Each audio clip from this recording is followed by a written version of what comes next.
सातवीं फेल तो बहुत बड़ी आरोप लगा रहे हैं, आरोप यानी कि नहीं आप लगा रहे हैं। मुख्यमंत्री के बारे में। हम थोड़ी कह रहे हैं।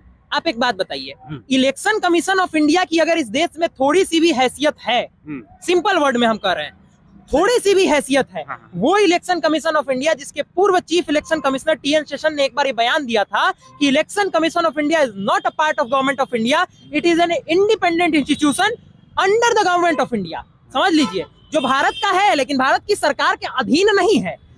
वैसे ऑटोनोमस बॉडी को जब आपने एफिडेविट दिया तो आपने लिखा कि हम 7वीं फेल हैं या 7वीं पास है, दोनों मान लेते हैं। नाम आप जान रहे हैं, हम क्यों बताएं नाम, जनता जान रही है हम किसका नाम ले रहे हैं। आप जाके देख लीजिए, समझाने की जरूरत नहीं है, उस सब समझ रहा है लोग।